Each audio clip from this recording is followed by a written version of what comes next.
For 22 years, Sharon Foltz, along with hundreds of coworkers, went to work at the Toastmaster plant Monday through Friday. Her shift in the 24-hour-a-day operation was 7 in the morning to 3:30 in the afternoon. I was in sub-assembly.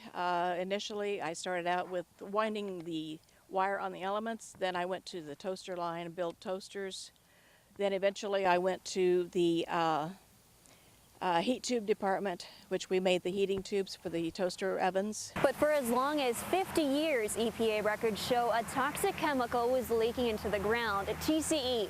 It stands for trichloroethylene, and as in November of 2016 was classified as a human carcinogen by the U.S. Department of Health and Human Services. TCE was used at the plant from 1956 until it stopped operations in 2001. During the process of an environmental assessment in 1991, they were assessing a diesel spill. They also found that TCE had been leaking from a pinhole-size hole in a pipe that was going from the tank that was stored outside into the building. So I can't.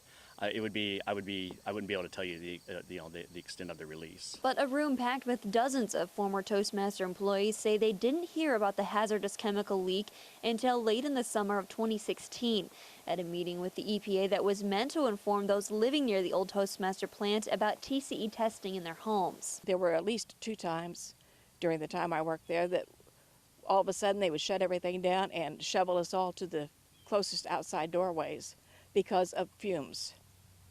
And never did exactly say what the fumes were caused from. They also learned all the health effects TCE can cause.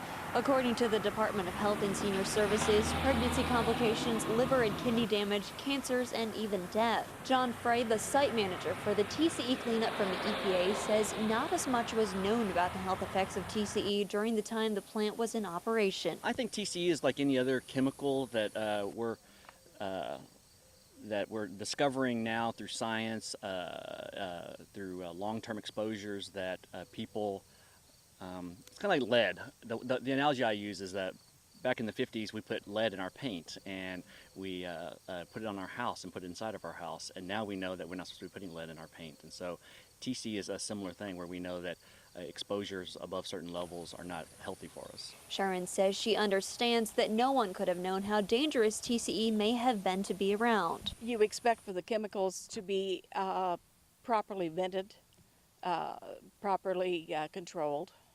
And yes, I know that there are some times that they cannot control them, but at least we could have known what those chemicals were. You're there for 8-10 hours a day, 5 to 7 days a week, depending on if you were on overtime or not. And you do your job. You do it the best you can. You clean up the best you can. You go home at night, you take a shower, you shampoo your hair, get your clothes in the laundry, and hope. But apparently it wasn't sufficient.